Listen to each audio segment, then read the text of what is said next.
Hola, buenas tardes a todos y a todas los amigos que se están conectando a esta hora.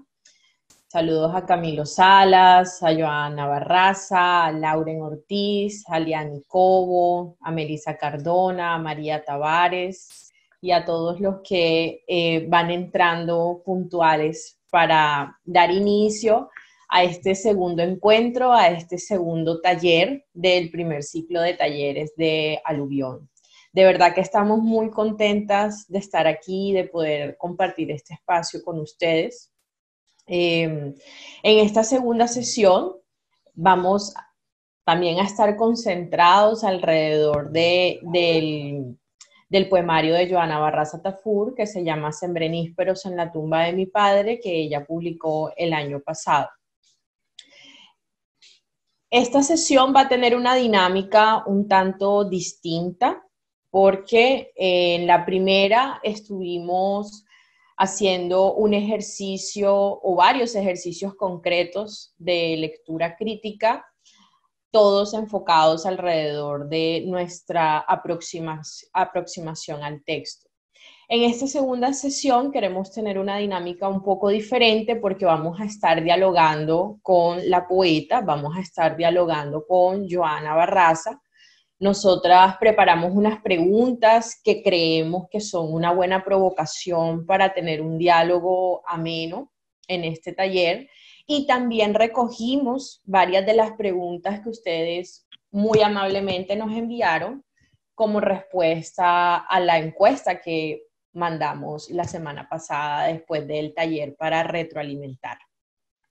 En el primer taller surgió esta pieza que estamos viendo ahora mismo en la pantalla, que de verdad es muy diciente, creo que muestra la conexión que como lectores tenemos alrededor de este libro de Joana Barraza.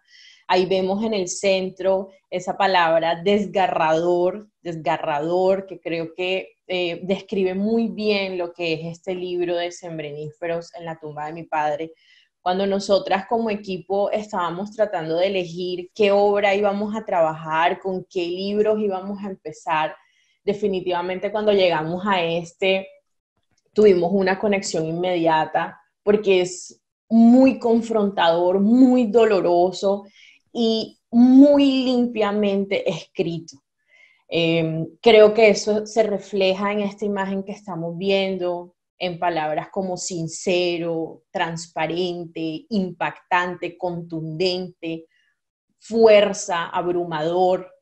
Entonces, queríamos traer esta imagen, recogerla un poco para que las personas que no pudieron asistir el sábado pasado tuvieran una mínima idea de qué fue lo que estuvimos haciendo y también queríamos explicarles qué es lo que va a pasar el día de hoy. Entonces vamos a estar dialogando con Joana Barraza, ella ya está conectada con nosotros desde hace un tiempo.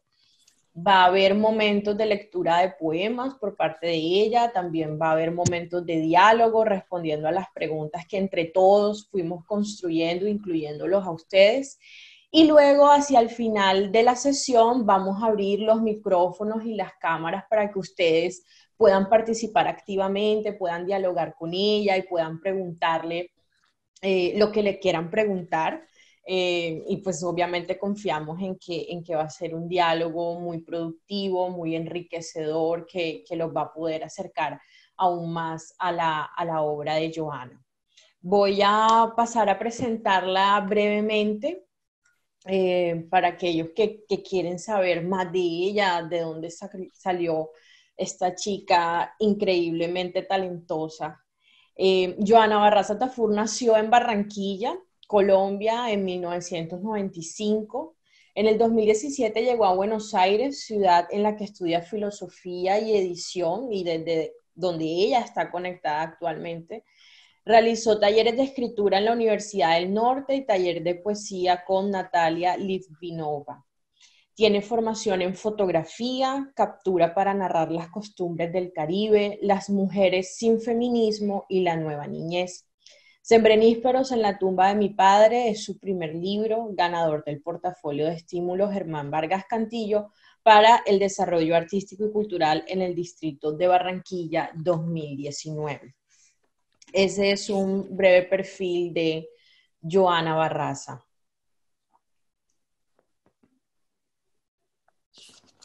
Aquí tenemos la portada del libro, que todavía no se consigue en Colombia, pero esperamos que la selección que hicimos para ustedes y que ya todos pudieron leer y tienen en sus correos haya sido un primer buen paso para conocer de su escritura y bueno, estaremos atentos también a sus futuros proyectos.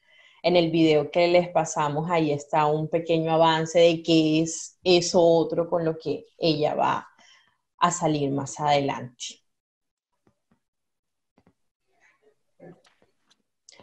Yo creo que podemos empezar a hablar con Joana.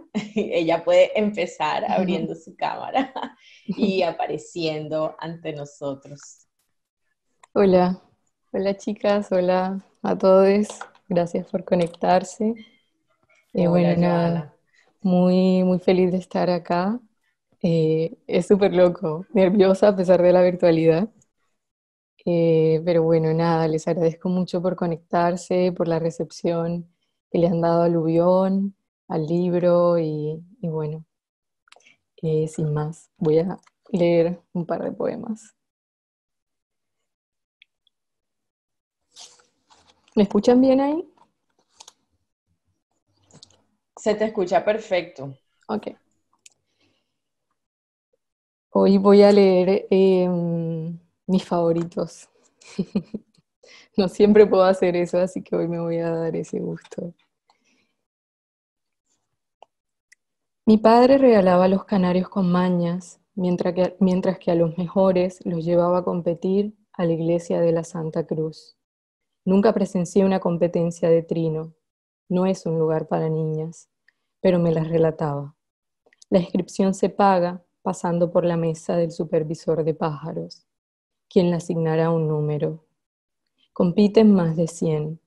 Cuando están listos, son agrupados.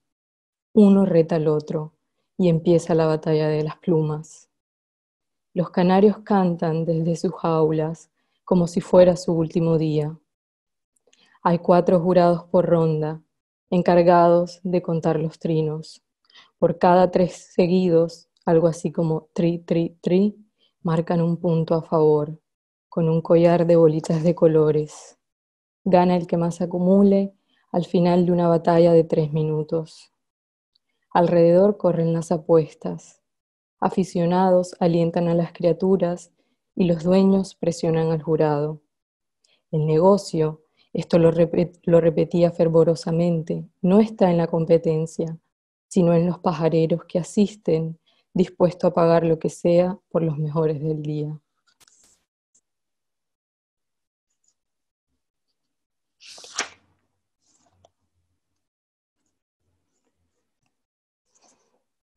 Mis hermanas nacieron demasiado blancas. Jugaba a dejar la marca de mis dedos en su piel y ver cómo se iba lentamente. Ustedes nacen como el golero. En un mes se pondrán negras, decía papá.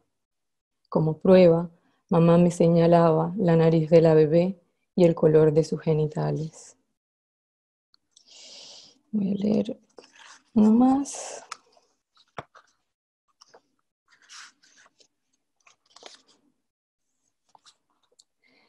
Después de meses de estar sirviendo el servicio militar en el monte, mis tíos y mi padre traían historias que no me interesaban, e iguanas.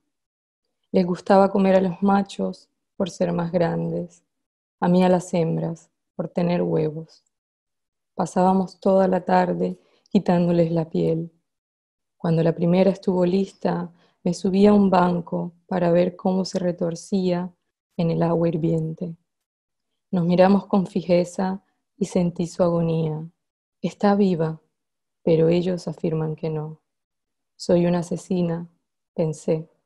Ahora sus crías están en mi vientre.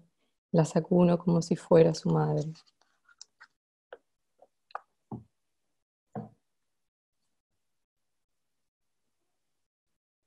Bueno, Gracias, de verdad. Yo creo que pasa siempre con la buena poesía, uno termina en silencio.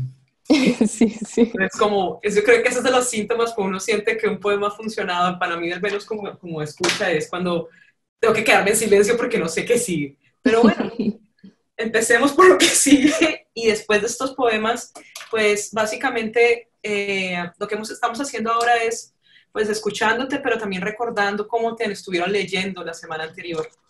Y frente a este tema de la lectura, este mundo del Caribe, entre los canarios, los goleros, las iguanas, una cosa es estar en el Caribe y naturalizarlo, y la otra es la distancia, cuando se vuelven fantásticos y maravillosos en la distancia. Entonces mi pregunta va un poco por ahí también, y también con una tradición que parece repetirse en escritores del Caribe colombiano, eh, y es el tema de solamente pude escribir el Caribe cuando me fui. Entonces ahí hace parte pues Marvel Moreno, ¿no? En sus entrevistas, Margarita García Roballo también, que es este tema de yo he comenzado a escribir ficción en el Caribe ahora que estoy lejos. Y contigo, escuchando tu entrevista, escuchando tus canarios y toda esta, como esta, eh, esta zoología del Caribe, con sus elementos de lo maravilloso, pero de lo real. Mi pregunta para ti es, ¿cómo te ves tú en esa construcción de escribir el Caribe en la distancia? O sea, para ti, ¿cómo ha sido esa experiencia y por qué crees que pasa? O sea, porque se repite mucho, como la reacción. Sí, sí, yo creo que realmente, por lo menos hablo desde mi experiencia, no sabía mucho esto de Marvel y demás, eh, pero lo que me pasó a mí personalmente es que sentí que ese distanciamiento, digamos, ajenarse de las cosas un poco, eh, fue lo que realmente me ayudó como a pensar en el Caribe, a repensar en el Caribe, a repensarlo más que todo. Esa reflexión de qué es el Caribe, claro, porque cuando estoy en un país en el que no es, o sea, no estoy acostumbrado a él, no es mi cultura, no es mi gente, no son mis costumbres, entonces todo el tiempo tengo que estar, eh, sí, mostrándolas un poco, exponiéndolas un poco, y al mismo tiempo me hace repensarlas. Entonces es, ok, yo crecí con esto, ¿por qué crecí con esto? Yo hacía esto, ¿por qué hacía esto? Yo bailaba esto, ¿por qué bailaba esto? Yo vestía de esta manera, ¿por qué vestía de esta manera? Entonces creo que ese pensar el Caribe viene desde ese distanciamiento, que, digamos, de pensar un poco las cosas más fuera de ellas. Creo creo que en mi caso personal vino un poco por ahí. También tiene que ver mucho la mirada del otro. Eso lo vimos mucho, no sé, en muchos sociólogos y en muchas... em, Williams, puede ser, que hablaba mucho de esto, del extranjero afuera, eh, y de cómo empieza a pensar su patria matria y a repensarla a partir de la mirada del otro, como a criticar esa patria matria a partir de la mirada de ese otro.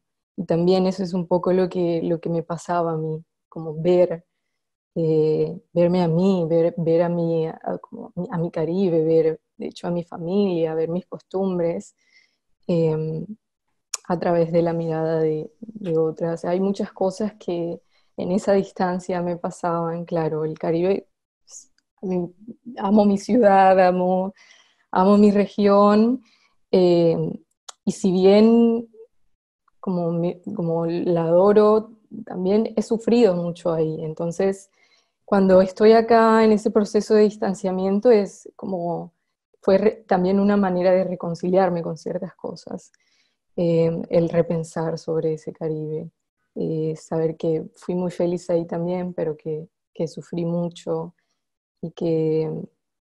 y y que sí, que fueron muchas cosas malas, pero que podía replantearlas y entenderlas desde otro punto de vista.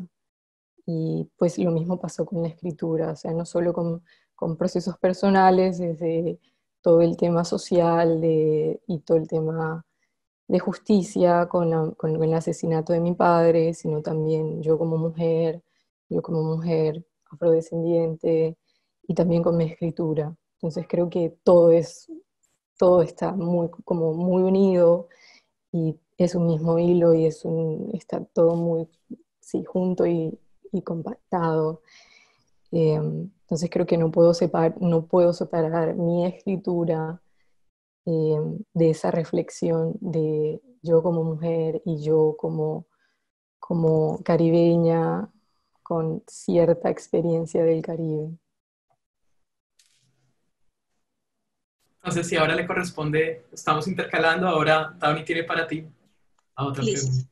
Listo, bueno, yo paso igual a otra pregunta, pero de todas maneras, Julia, ahí le cuento si querías hacer algún comentario, si reacción frente a lo de Joana antes o después. De alguna forma, bueno, estas dos preguntas que vienen, tanto la que yo voy a plantear ahora como la que Juli plantearía después, se adentran un poco en el proceso creativo. Muchos de los lectores y las lectoras estuvieron escribiéndonos con inquietudes a propósito de, por un lado, podríamos decir como ese becoming writer, como ese hacerse escritor o hacerse escritora, que bueno, también puede pensarse desde muchas aristas, como y eso cuando sucede con el primer libro, sucede con el acto mismo de escribir sin haber publicado o no, etcétera.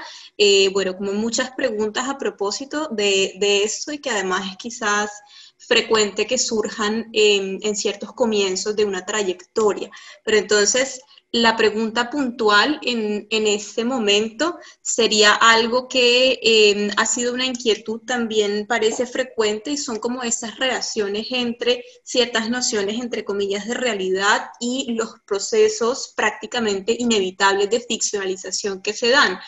Porque tenemos un libro que está centrado en la figura de un padre, podríamos decir, para no necesariamente hablar de tu padre, como tratando de hacer una especie sí, de detachment o cierto desapego frente a lo meramente anecdótico, entre comillas, sino que hay una construcción de una figura paterna en el marco de este poemario. Pero hay algunas preguntas a propósito de cómo, por ejemplo, fue para ti ese proceso de construir el personaje dentro del libro, como en qué momento hay o cómo concebiste tú sí, como estos mecanismos o estos procesos casi que inevitables a la hora de ir tratando de recoger esos detalles o esos momentos, esas escenas, etcétera, que iban a darle toda la contundencia que el personaje tiene dentro del libro. Un poco por ahí comenzaría la pregunta. Ok, bueno, empezando como con el tema de la trayectoria y todo lo demás, sí, pues mi inmersión en la literatura pues ha sido desde siempre, y si bien siempre ha sido un poco más siempre fue un poco más hacia la narrativa, novela, cuento, más que todo, y más que todo novela. En la Universidad del Norte, cuando estudiaba filosofía, hacía talleres de escritura creativa que iban más enfocados sí, a la narrativa y al cuento. Pero en cuanto a escritura, sí, era muy pasiva, no había nada muy activo, más que todo era lectura. Cuando ya estando en la Universidad del Norte empecé, ok, bueno, quiero empezar a escribir y empezar a pensar en un cuento, y como ya surgió como en el 2015, 2016, como estas ganas más latentes de empezar a escribir. Eh, y bueno, luego cuando pasa todo lo de mi padre y todo eso, recuerdo que hablaba con un gran amigo que es un gran escritor barranquillero, y yo le decía, como yo le comentaba, yo quiero hacer algo con esta historia, Y él me miró y me dijo, por supuesto, tienes que hacer algo con esa historia, lo que sea. Saca una película, saca un documental, lo que tú quieras. Y yo le dije, bueno, por aquí puede abrirse, pues se me puede abrir un paso, digamos, a la escritura. Y muy al comienzo pensaba en algo narrativo, eh, como probablemente eh, una novela corta o algo así. Y eso estaba en mi mente constantemente. Cuando me vine de intercambio acá a la Argentina, yo me vine originalmente de intercambio académico acá, que fue muy difícil porque no sabía si venirme o no venirme, porque fue justo recién después de lo de mi padre. Y bueno, al final tomé la decisión de venirme y claro, me encuentro acá con algo culturalmente completamente distinto. eh, y el tema de las artes es completamente distinto. Y acá el tema de la escritura y los talleres y todo es muchísimo, o sea, es masivo. Entonces, bueno, ya en la misma universidad empecé a ir a talleres de escritura y de lectura y demás, hasta que ya yo tenía contacto con una poeta, Natalia Litinova. Ya yo la seguía en las redes y un día me di cuenta que ella dictaba talleres de poesía.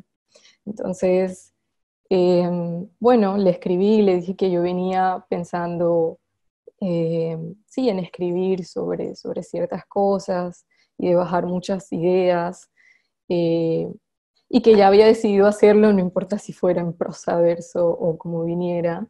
Entonces, ella fue un gran pilar en todo esto, como ella, o sea, era leer cada semana, escribir cada semana durante tantos años, o sea, es un librito que se ve tan pequeñito, ¿no? Pero que tiene tantos años de trabajo y tanto tiempo y tantos procesos.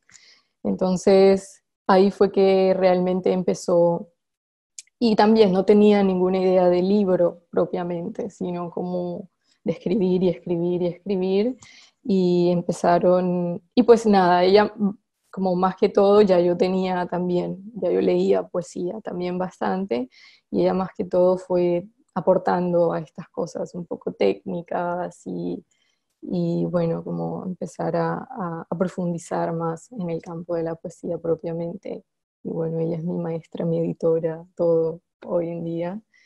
Y así fue un poco, digamos, el proceso de la escritura. Y hay algo que yo creo que se manifiesta y no me gustaría que se perdiera en mi escritura, y está en cuanto a eso, un poco ese diálogo.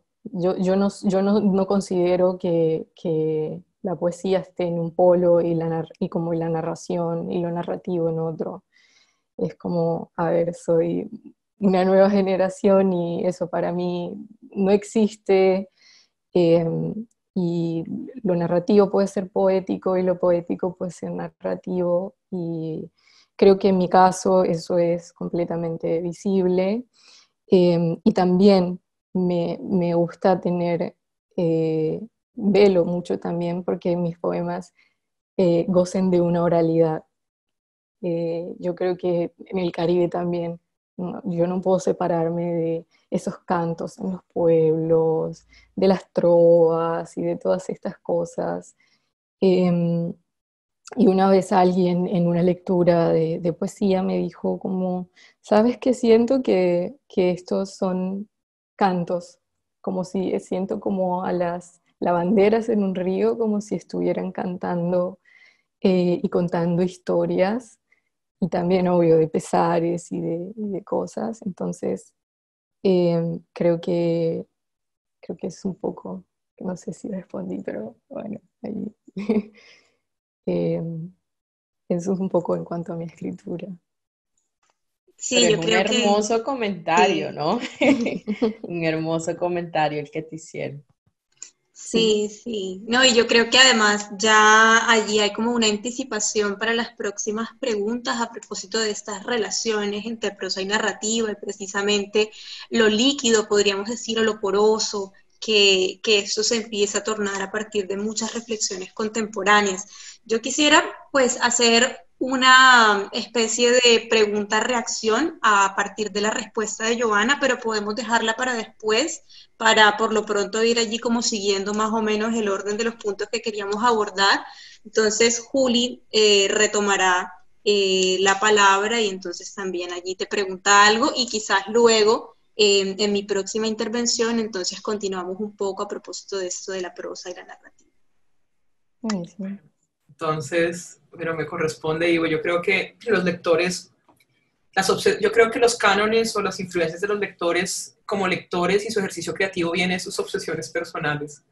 Entonces, obviamente yo pregunto mucho por diáspora, termino preguntando mucho por esta escritura del expatriado, creo que desde, creo que es una obsesión personal, y yo te iba, la pregunta que va por ahí, o sea, tú estabas hablando ahorita como este tema de la poesía como ese canto que viene desde la distancia, pero con los años, y una cosa que pasa con la escritura es que, y la escritura, esta escritura del expatriado, del extranjero, es que se es siempre doblemente extranjero, como dice una poeta colombiana que se llama Catalina González, y es, tú vienes a tu tierra, pero cada día las cosas se te hacen más ajenas. Y créeme, pasan años y uno no regresa del todo, uno queda siempre en esa zona gris, pero cuando está afuera, es toda la añoranza o estaba buscando la nostalgia, ¿no? Como el dolor por lo que está lejos. Pero llega un punto que al escribir, y como lectora y como escritora lo digo, y es esa sensación de que uno crea un territorio flotante en esa escritura. Entonces, cuando veía tus poemas ya los del final, cuando tú hablas que llegas a Barranquilla, que el árbol ya ha crecido, y que tú dices que como que las cosas no cambian, y te dice tu abuela, ajá, no, la que cambiaste eres tú, eso es diferentísimo. Y esa sensación de estar otra vez en Liniers, esa sensación de estoy acá, pero quiero que me entierren allá, pero estoy acá, y aún así ese Caribe está como esa tierra flotante. Entonces mi pregunta para ti era, en ese ánimo, ¿cómo ese ha sido para ti en tu proceso más creativo, desde tu proceso creativo y personal, esta construcción de ese Caribe flotante, sonoro, que habita en tu poesía actual?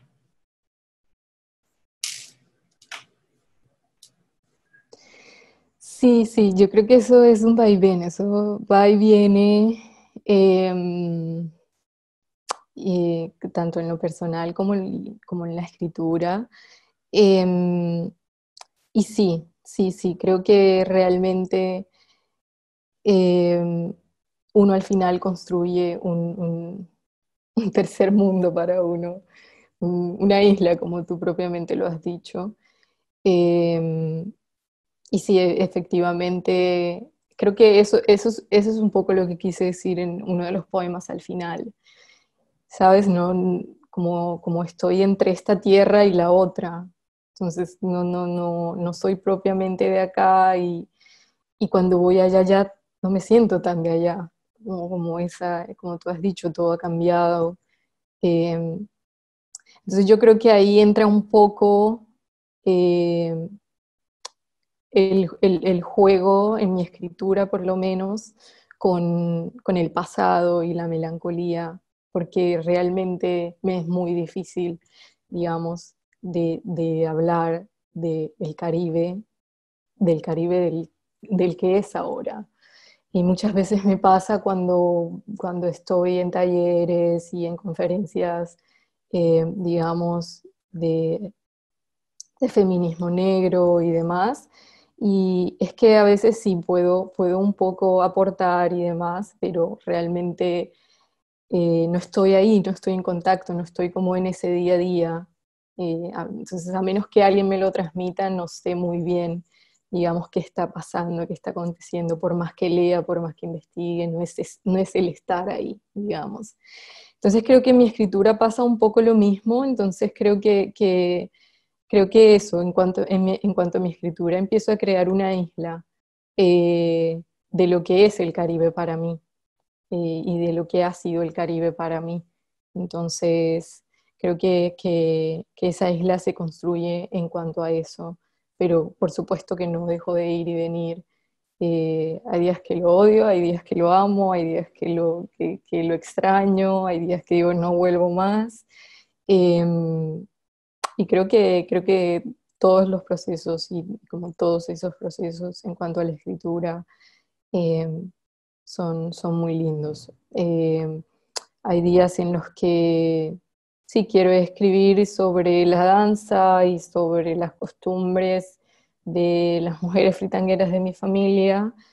eh, y digamos, es muy distinto el contexto actual ahora en cuanto a ese oficio también. Entonces, digamos, esa escritura va un poco más a lo que era antes, pero no me quedo ahí. Igual intento que sea un puente entre la hora y el pasado, ¿no? Para no caer en ese pasado de nostalgia y de melancolía. Eh, y bueno.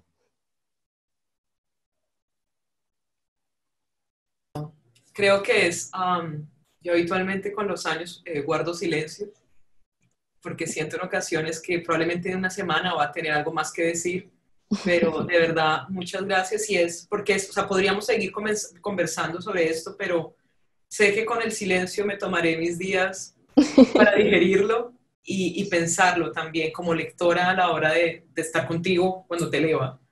Y bueno, y entre poco cuando te escribamos. Entonces, no tengo, prefiero guardar el silencio y rumiar. Y le doy el espacio, obviamente, a Tawny y ya comenzar a pensar el espacio así que alístense para los participantes, comiencen a apuntar sus preguntas y de una vez comiencen a redactarlas porque ya después de esto y la lectura de Johanna, seguimos con ustedes. Entonces, por favor, Tawny. Sí, bueno, creo igual que hay algo que a Juli le interesaba y que estuvimos conversando a lo largo de esta semana, y era también a propósito de esta construcción de esos personajes que se van hilando a partir sí, como este recoger retazos de la memoria y recoger un poco como esas imágenes que van quedándose incrustadas, un poco como estas imágenes de la niña sentada en las piernas del padre. O por ejemplo, esta imagen que tú misma trajiste al inicio de la sesión sobre, bueno, la hermana mayor también viendo a sus hermanas y toda esta figura muy simbólica también de la referencia allí al golero y a las transformaciones, etcétera.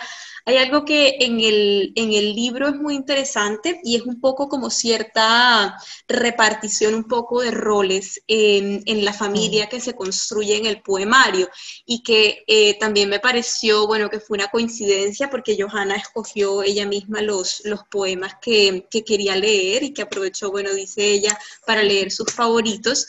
Hay uno que me parece que dialoga de manera muy explícita con ese que leíste y que termina con tú acunando, bueno, tú o esa voz que está en el poemario acunando los huevos de la iguana.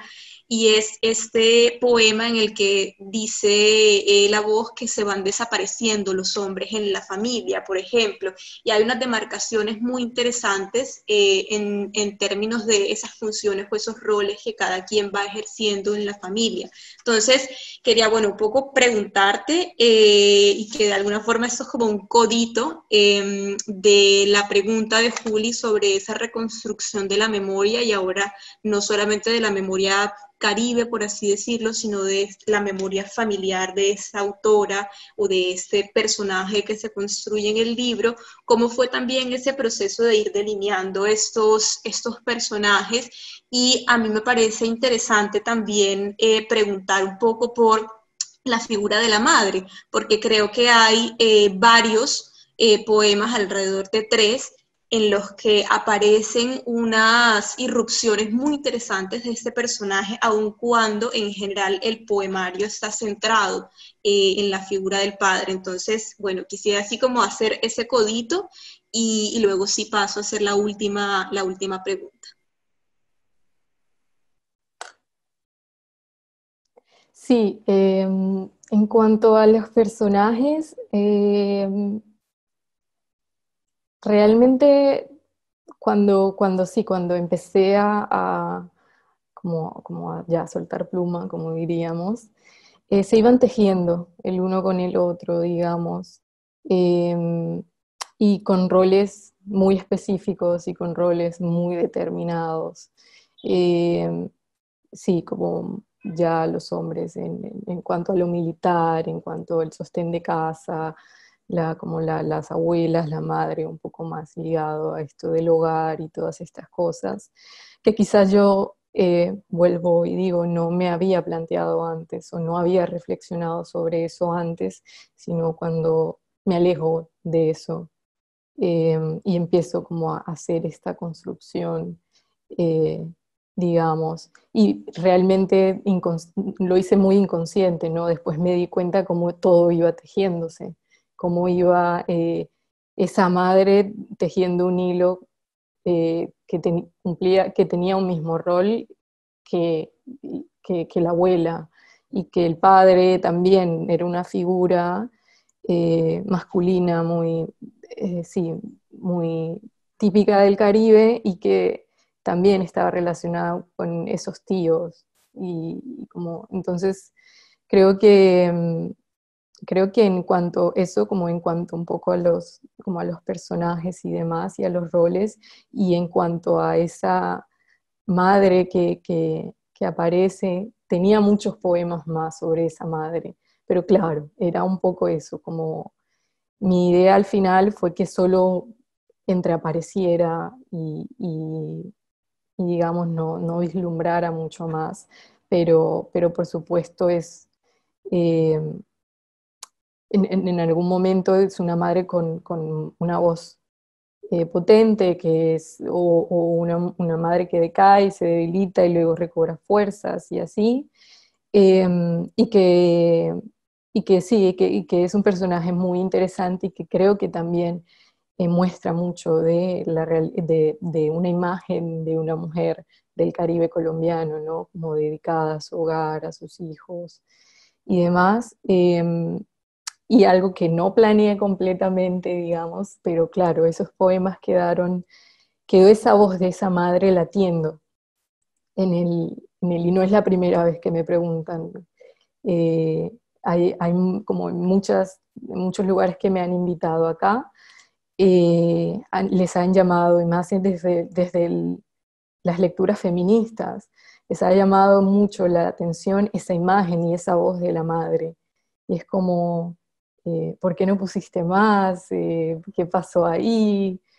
Y no lo planeé mucho, simplemente necesitaba darle un cierre al libro y sin querer queriendo eso me empezó a abrir, digamos, una nueva idea y una nueva línea para el siguiente libro, que va a estar más marcado digamos, sí va a ser esta voz de esa madre y esa voz femenina, sí va a ser el protagonista, sí va a ser la protagonista de un siguiente libro. Y todo ese mundo femenino que aparece también entre mis hermanas, eh, digamos, entre mis hermanas y sí, y mi abuela y mi madre, que aparece muy asomado, que se asoma muy poquito. A ver, perdóname un segundo, voy a prender la luz, que ya no me veo. Ay, volví. Sí, y estos personajes femeninos que se entreven un poco, eh, me encanta que los dos libros van a estar conectados, o por lo menos ese es mi plan, y que va a ser una historia más completa y que se van a entender muchos más personajes. eh, y ahora como ese abuelo, digamos, ese padre, digamos, porque un poco también, y desde otro punto de vista, ¿no? Desde yo como mujer ya, porque si bien el libro tiene algo, y creo que esas imágenes un poco fantasiosas que van entre esto que decimos de la ficción y la realidad y demás, es un poco esa imaginación fantasiosa de una niña, ¿no? Eso también En los poemas se ve mucho y vele mucho porque se viera. A veces quería decir cosas de otra manera, pero también a veces decía, bueno, esto es un poco que lo quiero que se entienda desde una mirada, desde una niña.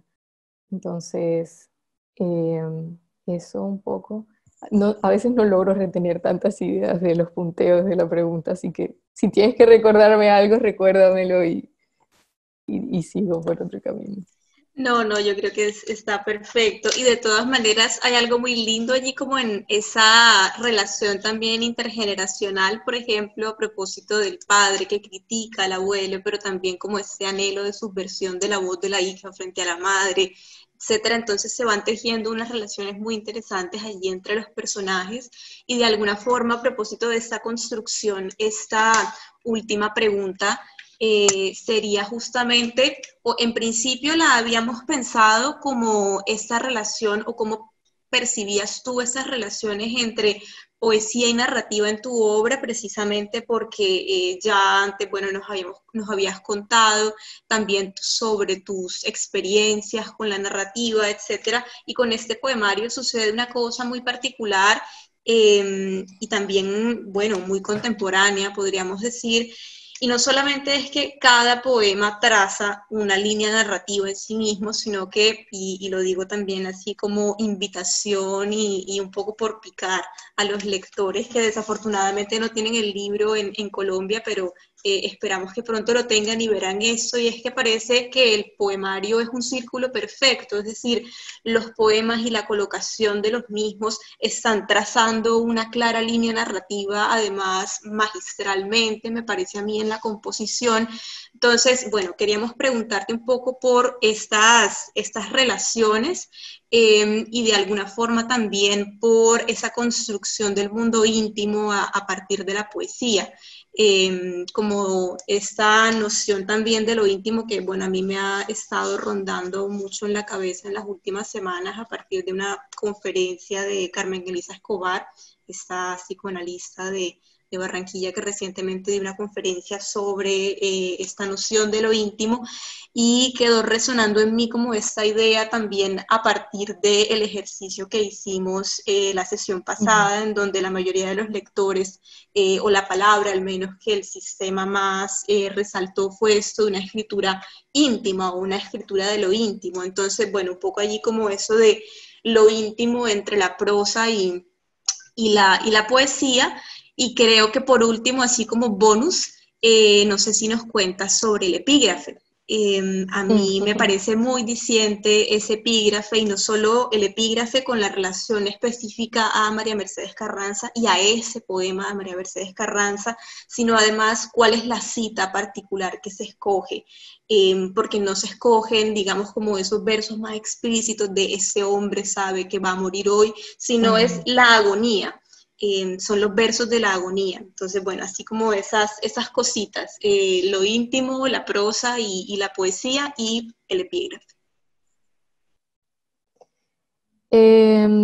Bueno, en cuanto a en esto de seguimos en la relación, eso en cuanto con la prosa y demás, creo que es algo de eso, que como dije, no me parece que vayan a estar en polos, que deban estar en polos distintos.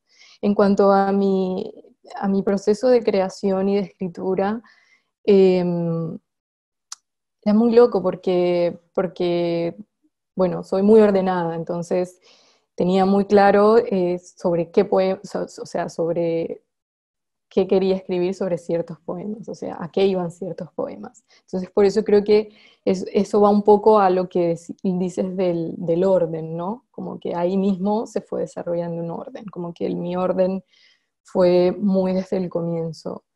Eh, y digamos, hay poemas que salieron muy redondos, digamos, es una palabra que uso mucho para decir que un poema sale muy cerrado y muy bien armado, y que no necesitó mucho trabajo, pero hay otros que quizás me costaron un poco más, y era ahí donde entraba la narrativa, digamos, era ahí donde entraba la prosa. Y el ejercicio que tenía era esto de escribirlo en prosa. de escribirlo en prosa y luego pensarlo de una manera más, un tono más poético, digámoslo. En cuanto a eso, digamos, y creo que seguía tejiendo esa relación entre prosa y, y salía como un relato a veces también. Muchas veces recuerdo, esto como anécdota, lo cuento, que no me salían como poemas específicos que necesitaba además para darle el cierre al libro, o sea, para marcar un hilo del libro, pero necesitaba el poema y no me salía, y bueno, pasa, ¿no? Entonces, Natalia me decía, hagamos algo, busca un amigo, haz de cuenta que eh, hace mucho no hablas con él y necesitas contarle esta historia. Eh, Mándale un correo y bueno, hola, te quiero contar la siguiente. Y fue impresionante porque así salieron, creo que el poema, el poema más impactante y el poema, mi poema favorito, que es este reclamo a los señores forenses, nació así. Es el poema también, uno de los poemas que más me costó. Eh, y nació de esta manera, como yo, en forma de relato, en forma de querer eh, contarle a alguien, y salió en prosa originalmente, y salió como un relato y salió como un prosa. Eh, entonces, creo que, creo que como eso en cuanto a la relación, digamos, de la prosa y que para mi gusto va a seguir latente. Luego, lo del epígrafe fue muy lindo porque yo no conocía a Carranza, yo no la conocí leyendo, pues digamos, investigando poesía colombiana y autoras y autores, y, y empecé a leerla a ella, a Jatín, no sé si lo conocen, a Raúl Gómez Jatín y a Carranza y como a estos grandes. Y me encontré con este poema, me encontré con este poema y, y claro, yo no había pensado en un epígrafe para el libro. Otra cosa que mencionabas del orden y otra cosa que en las preguntas para el video ustedes me preguntaban mucho sobre el proceso editorial. Eh, o sea, ese orden del libro y como que se ve tan cerrado y tan perfecto es de un trabajo arduo también con los editores, como con ese ojo, digamos, eh, de distanciarme yo de los poemas y de ellos darles un orden y de entreverlo un poco más. Y queríamos, quizás, yo no pensaba en un epígrafe, pensaba en algún prólogo o algo así, em, pero claro, estábamos contra el tiempo, como todo fue digamos, con lo del premio, como ya lo dijimos, bueno, yo tenía que publicar cuanto antes, entonces no alcanzábamos, no llegábamos al prólogo, entonces yo encontré este poema y también que a María Mercedes la descubrí por un gran amigo, Fabián Vuelvas. Cuando descubro este poema, lo mando a mis editores y dicen, es perfecto, como es buenísimo. Y eso que dijiste de la selección, ¿no? Como de los versos, y empezamos, deconstruimos el poema. Y, y bueno, vamos a ver, no, como llegamos a esa parte de sentarnos por un buen rato a ver cuál era el epígrafe, digamos, que, que me encanta esta palabra que entrevé, que se ve aquí, ¿no? Que se ve en el epígrafe. Y esa palabra nos llamó mucho la atención. Eh, y también eso, y sentimos que conectó, esos dos versos conectaron, y ese verso en especial conectó con el libro, porque había otra cosa de las que decíamos, que comentábamos la vez pasada y vi en los comentarios, es como que quedan muchas cosas entrevistas, ¿sabes? Como las cosas se entreven, entonces no se ven contundentemente y tampoco es que se oculten. Entonces creo que eso fue un poco el acercamiento con esta poeta, digamos, y especialmente con ese poema, que es un gran, gran poema. No lo tengo a la mano ahora. A ver, creo que sí.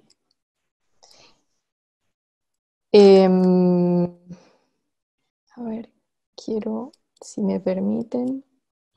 Sí, Joana, si quieres, mientras lo vas buscando, Sí.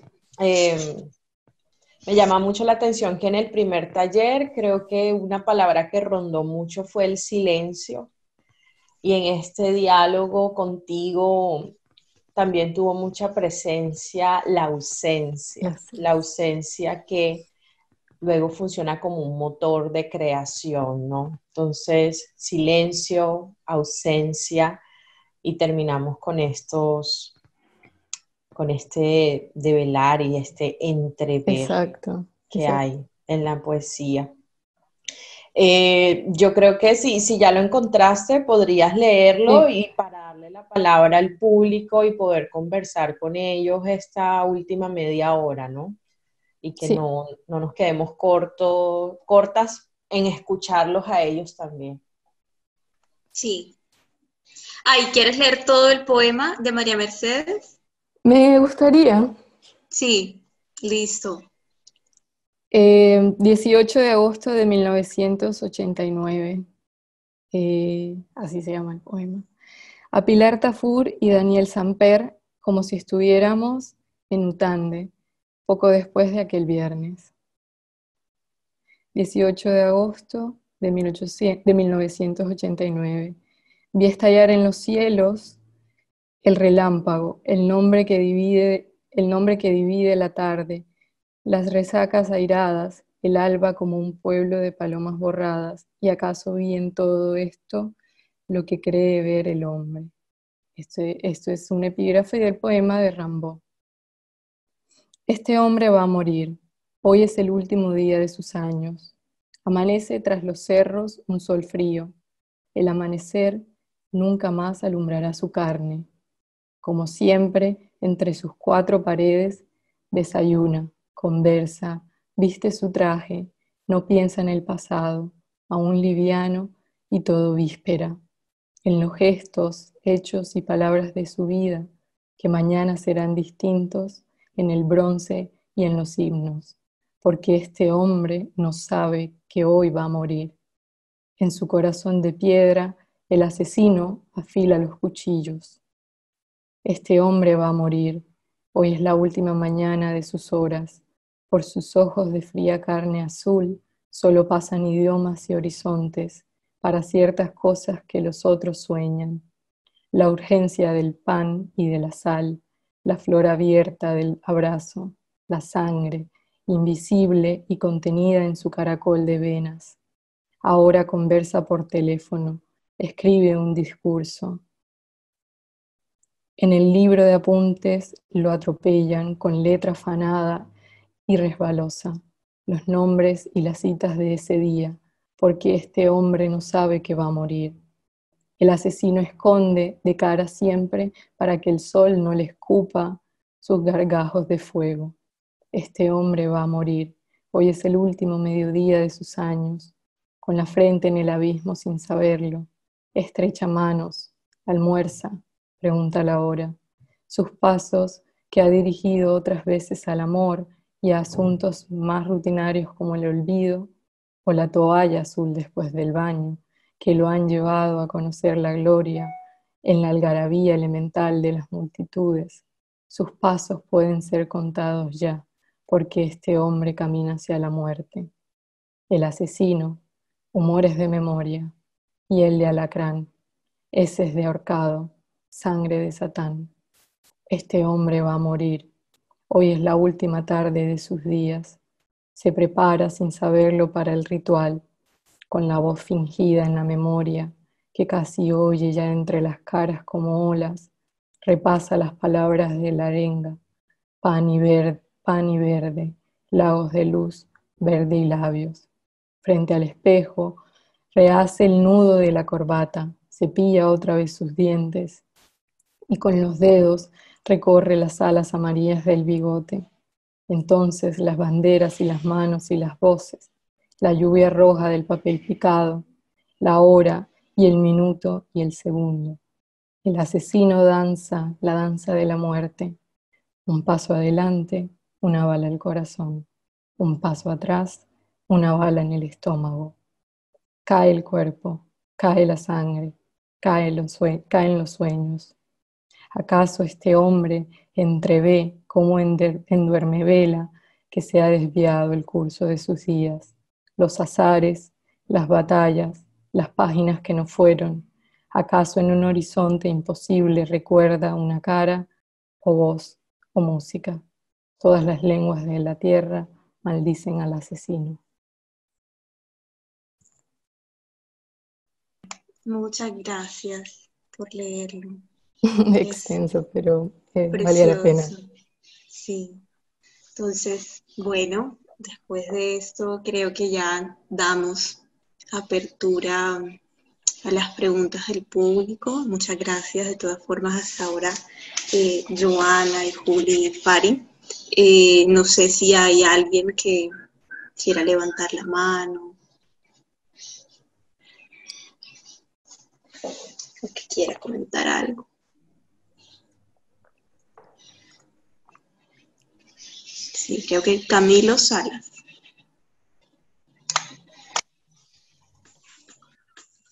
Buenas tardes a todas y a todos. Saludos desde México. Te quería decir, Joana, que apenas tú estabas leyendo ese libro, este poema de María Mercedes, recordé que en un programa de Libro al Viento, en una antología que se llama Poesía a Poetas Colombianos, estaba este poema. Yo lo busqué rápidamente en los libros que tengo porque trabajé en ese programa de Libro al Viento en Colombia y lo encontré. Entonces, mientras que tú estabas leyendo, yo lo estaba leyendo también. Entonces, te agradezco muchísimo eso. Qué genial, qué genial. Sí, estuvo muy bello. Y lo otro, te tenía una pregunta y es la siguiente. Gracias a que la figura masculina está presente en tu poesía, ¿qué tipo de elementos de la masculinidad se te facilitaron o dificultaron escribir? Si quieres te la copio aquí en el Zoom para que la tengas más clara. Dale, sí, sí, sí. Lo digo porque trabajas el tema del feminismo negro, entonces eso, la masculinidad hegemónica, como qué tipo de elementos de la masculinidad se te facilitaron o dificultaron escribir. Ahí te la envié. Muchas gracias. Bueno, en cuanto a la, digamos, que se me facilitaran un poco, era una tensión constante, digo, que como se ve muy en el poemario, con esa figura masculina, ¿no? Una tensión muy constante. Pero en cuanto a los elementos de la masculinidad, digamos, como la vemos, digamos, o como con la que crecí y con la que crecí en el Caribe, digamos, la que más se me facilitó fue la fuerza, como digamos, ese más elemento característico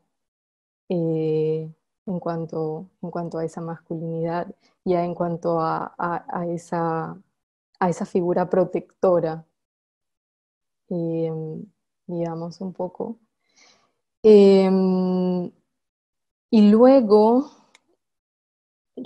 tendría que pensar más. Pero sí, en cuanto a, digamos, a que se me facilitara, iba más hacia ese lado protector, eh, con estas figuras masculinas, porque eran muchas, como protectoras de familia y de las mujeres. Eh, Y lo más difícil de escribir de esta masculinidad, ¿qué fue lo más complejo de escribir? Sí, déjame pensar un poco más. Yo creo que que en cuanto a esa masculinidad era como no encuentro la palabra. Por ejemplo, en este poema, cuando digo que me hubiese encantado que mi madre tuviera un amante, eso fue lo más difícil eh, para mí de escribir desde esa masculinidad, esa, esa imagen de esa esposa fiel mientras el hombre hace y deshace. Eh, y mi familia, aparte de mi familia, sigue siendo muy conservadora, entonces para mí era muy, muy difícil decir, bueno, que me hubiese gustado que mi mamá hubiese tenido un amante. Eh, entonces creo que quebrar un poco digamos, con esa imagen de padre, digamos, infiel, de padre, sí, mujeriego, eso fue lo que más se me dificultó, porque también era lo que en cuanto al proceso personal, era lo más difícil de sacar también. Entonces era como y en cuanto a eso, no sé si ligarlo a la masculinidad, pero había una prepotencia, un ego. Entonces sobre eso también se me dificultaba escribir, sobre ese personaje masculino con mucho ego.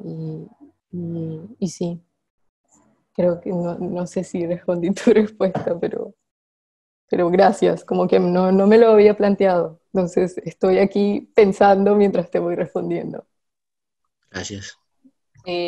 Joana, y gracias Camilo por tu pregunta. Voy a leer un comentario mientras la próxima persona se anima porque lo escribieron, pero dicen que no son capaces de hablar. Adriana María. Yo agradecerte, Joana, porque siento que con la apertura y conocimiento a tu producción, creación y este espacio, empiezo a darle nueva sanación también al duelo por la muerte de mi padre.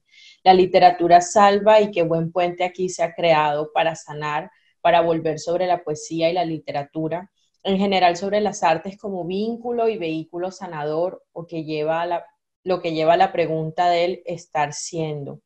Gracias, quisiera hablar, pero no puedo, por eso escribo mientras siento total tu Mm. poemario. Gracias, Aluvio. Literatura y sanación, ¿no? Sí, sí, sí, sí, sí. Creo que eso es, no es un poemario eh, que se puede, digamos, como dice Frank en la contratapa, no es un poemario que viniendo de una colombiana sobre una historia que sabemos que es el pan de cada día, pues no es menos, ¿no? Y que no es mi historia, o sea, esto creo que ha sido lo que yo más he sentido gratificante de este poemario, que ya yo no lo siento mío, como estos versos ya no siento que me pertenezcan más. Siento que sí, ya son de los lectores y me encantan que los lectores puedan apropiarse de estos versos para lo que sea que les funcione y para lo que sea que les sirva.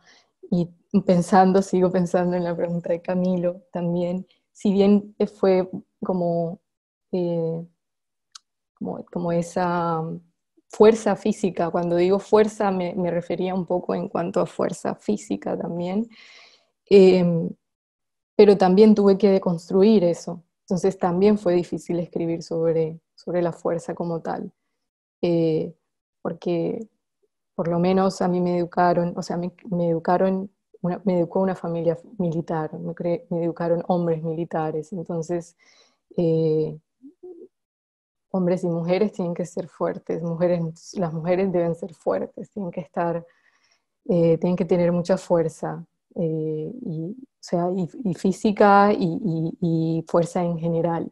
Entonces tuve que quebrar un poco con ese concepto y con con eso que crecí en cuanto a la fuerza y todo ese mundo. Entonces, seguía un poco reflexionando en cuanto a la pregunta de Camilo.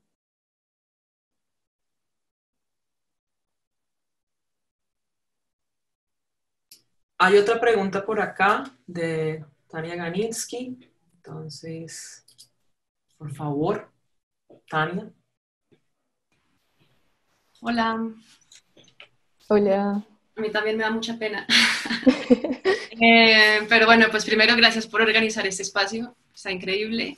Y pues yo quería hacer una pregunta sobre el peligro, o sea, como que yo siento que el peligro ronda todo el libro de distintas maneras, incluso con lo que decías del poema El amante de tu madre, ahí hay como un peligro de la escritura, ¿verdad? Como de que hay que distanciarse un poco de las relaciones y del mundo real para poder imaginar otras cosas y afectar el mundo real. Entonces, eso es como una suerte de peligro, ¿cierto? Y como que es otra cara del miedo. Está el peligro también, esto que dices, como de toda la presencia militar. Está el peligro como de esa niña que entra a la cárcel llena de cosas para traficar, no sé, lo que sea a su tío. Claro.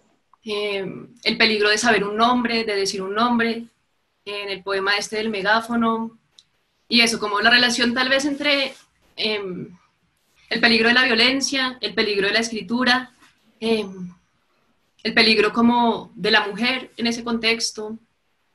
Pues es una pregunta grande, pero es una palabra, básicamente.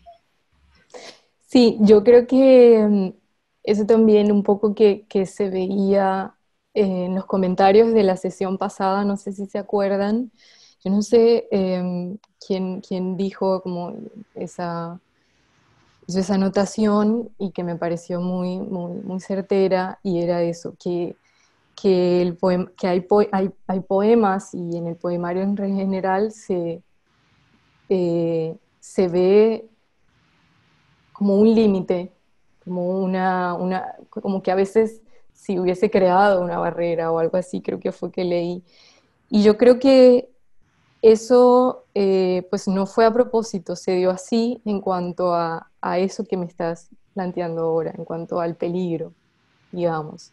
Entonces yo creo que esa relación de lo que se entrevé en en el poemario va ligado digamos, a esa observación que me haces del peligro como tal, que sí, que está presente en todos los poemas, digamos. Eh, y pues no entiendo como cuál era tu pregunta específicamente. No, solo quería como que divagaras un poquito en torno a la noción de peligro. Ah, Como ok, ok. provocaba un poco esa palabra porque la veo también como muy diversificada, o sea, como de distintos ángulos, como una experiencia que se maneja de distintas formas en el Sí, proceso sí, de sí. escritura y como tema y como de todo. Y ya. Sí, sí, sí. Sí, sí, sí, sí. Como, creo que era un poco lo que también una vez charlé con Tawny y con las chicas, o también, digamos, en los videos más extensos de la, digamos, de la entrevista, decía un poco y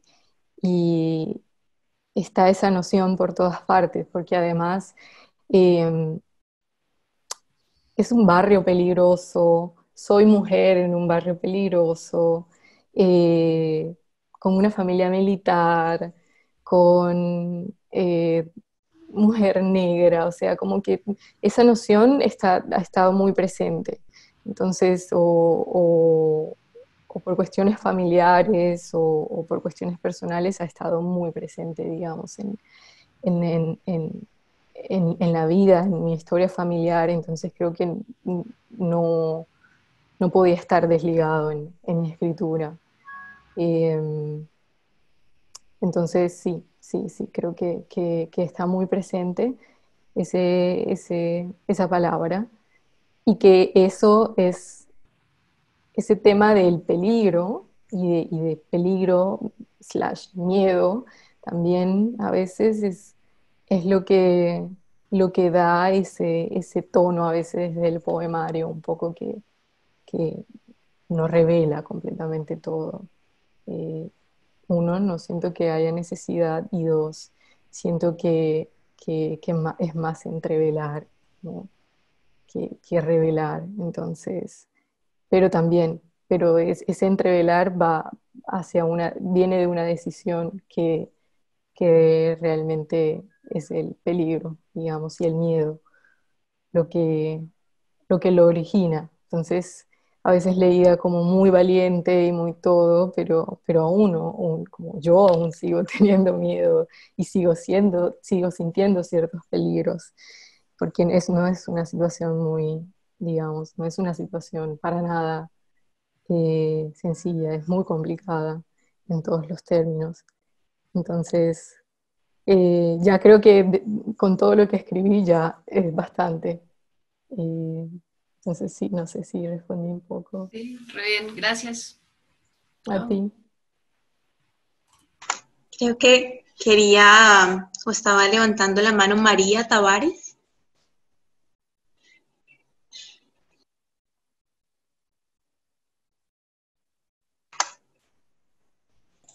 Tienes el Escuchamos, María. micrófono desactivado, María.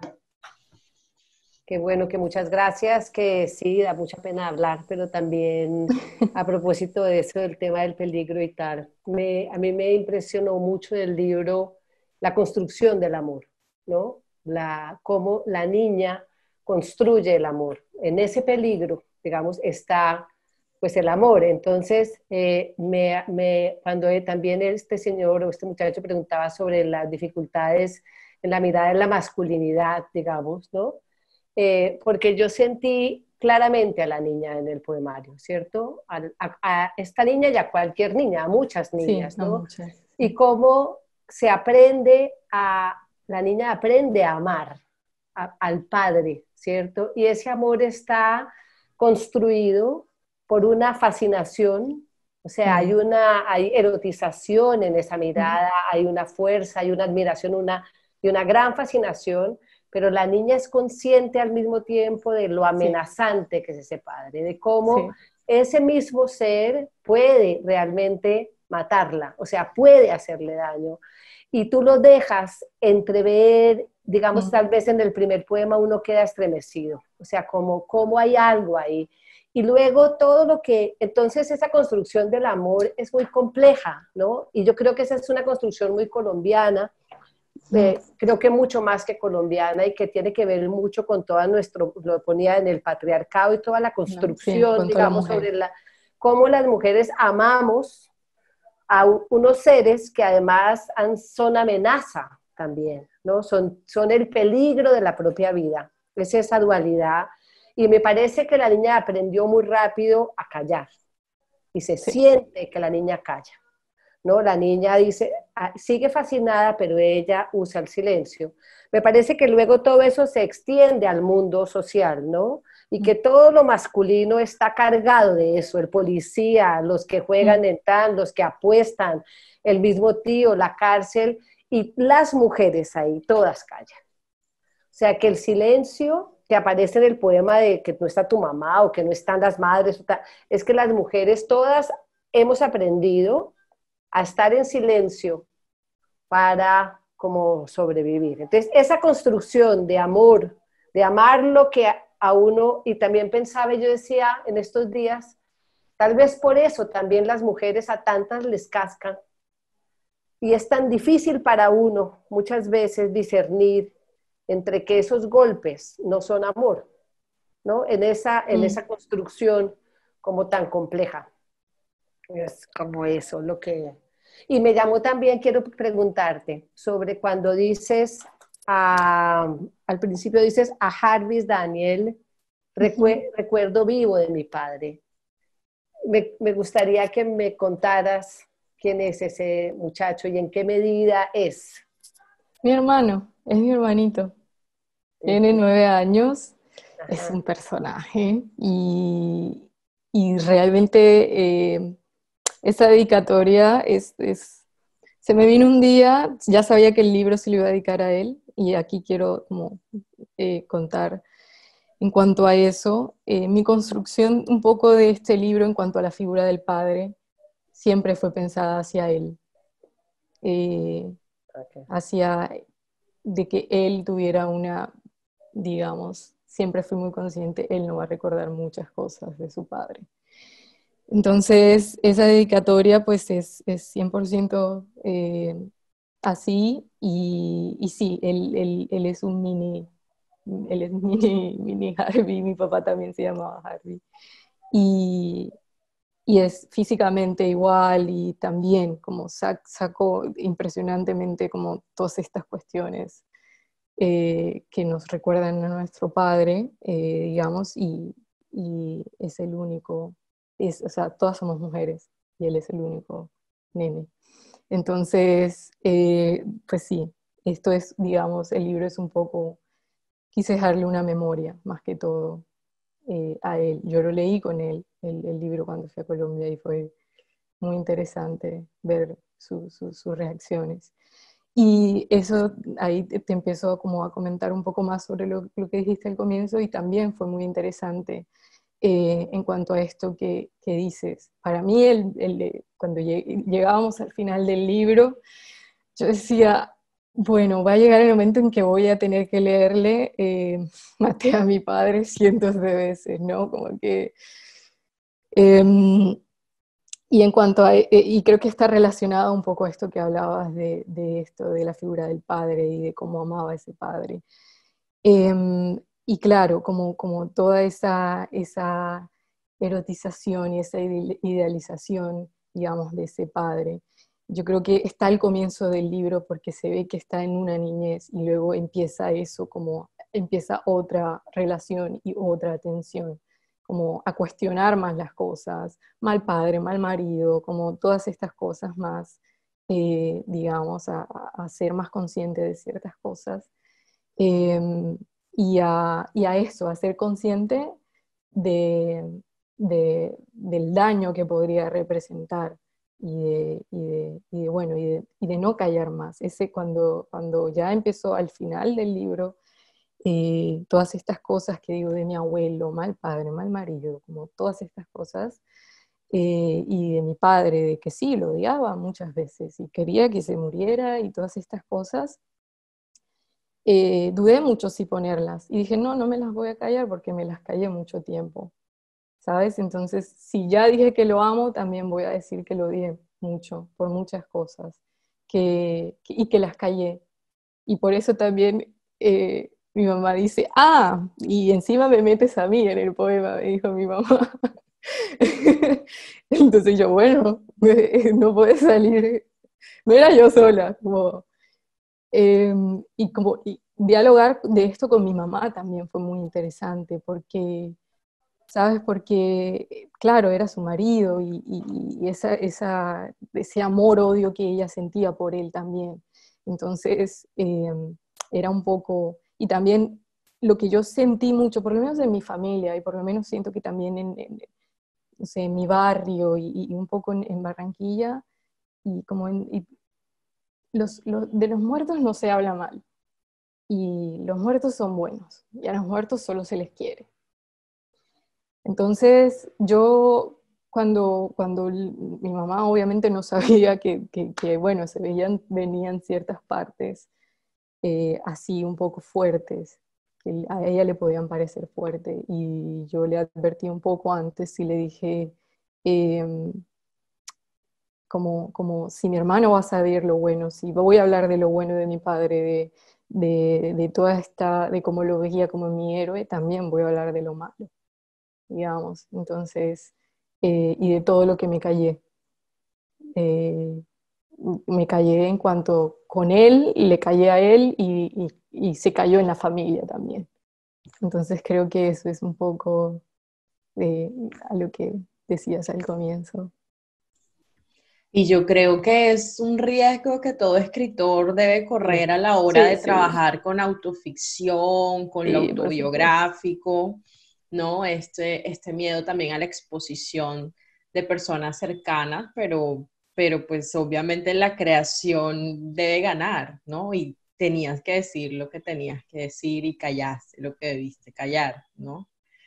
Creo que... Claro, sí, es que esto es una escritura muy intimista, un libro muy, muy íntimo y también, sí, muy biográfico, entonces, obvio, también a veces dudaba si poner ciertos detalles o no, porque decía, bueno, como, quiero exponerme tanto, quiero exponer tanto de mí, pero como ya lo he dicho antes, sí, como Frank perfectamente lo dijo, creo que ya en algún momento entendí que todo esto iba más allá. Como lo dijo Sí, María, ya esto no era una cuestión de yo como niña y yo como mujer, sino mi mamá como mujer y como la figura de la mujer y todas en general, amando a ese padre tan conflictivo y amando a ese padre y a cualquier hombre.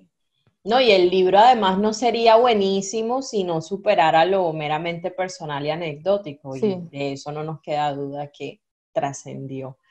Bueno, hay una última pregunta escrita, te la voy a leer y con eso cerraríamos porque ya vamos a cumplir la hora y media de la sesión y pues nos gusta respetar los tiempos y ser respetuosos con los tiempos de los demás. Entonces, Adriana pregunta por el nacimiento o el germinar a propósito del título del libro. ¿Qué de eso podrías y quieres compartir aquí?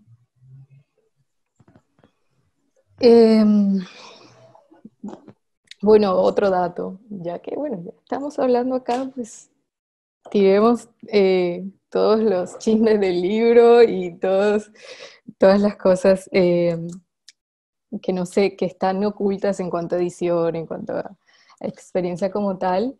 El libro no se llamaba así. Eh, de hecho, yo mandé a la convocatoria y se llamaba Poemas para velar a mi padre. Ese era el título con el que mandé a la convocatoria y al portafolio de estímulos. El libro, este poemario vino después, cuando ya empezó el proceso de edición y empecé a ver digamos, ese nacer algo, sí, como ese nacimiento de algo y ese renacer de algo. Y pensaba mucho en la relación con esto del árbol de nísperos y con esto de la muerte, digamos. Entonces, cómo quedó vinculado eso es muy simbólico al final el árbol de nísperos con las balas, o sea, era algo muy que quería que quedara más en el título y pensaba como, lo pensé más de una manera de, claro, si siembro algo, pues algo va a nacer. Eh, y un día se me vino como esa imagen un poco a la cabeza de, claro, o sea, yo estoy sembrando algo con la muerte de mi papá, que, bueno, va a nacer y que algo va a nacer de ahí. Entonces, y que nació algo de ahí, por supuesto, y que siguen naciendo cosas. Entonces, sí, eso en cuanto ¿cómo es? Al título. Esa relación más de la muerte con el renacer o que algo nazca. Entonces, por eso pensaba eso de sembrar algo, porque y más en la tumba, ¿no? Porque esto obviamente es algo que está completamente ligado a la muerte. Y de que esa tumba renaciera algo, digamos, y que naciera algo que yo misma que puse a que naciera, ¿no? A que creciera. Entonces, Sí, de ahí en cuanto al título. sí, la muerte como posibilidad. Y de verdad que el resultado fue algo que nos enamoró muchísimo. Por eso quisimos arrancar este ciclo de talleres con este libro tan poderoso. Y de verdad, Joana, muchísimas gracias por tu tiempo, por la conversación, que yo creo que quedó muy hermosa. Gracias a Tawny, a Juliana, a todos los que se conectaron esta tarde de sábado. Gracias. Les estaremos enviando a inicios de la próxima semana el material de Berta Ramos, que va a ser nuestra siguiente escritora para el próximo sábado. Esperamos que también se enamoren de su escritura, como se enamoraron del libro de Joana Barraza. Seguro que sí. Sí, y que nos sigamos encontrando aquí durante las próximas 4 sesiones que nos faltan. Gracias a todos y seguimos en contacto en nuestros talleres. Gracias a todos por conectarse y bueno, gracias chicas. Gracias. Gracias Joana. Buena semana para todos. Igualmente. Chao. Gracias, hasta luego. Hasta luego. Chao, gracias. Chao. Un gusto.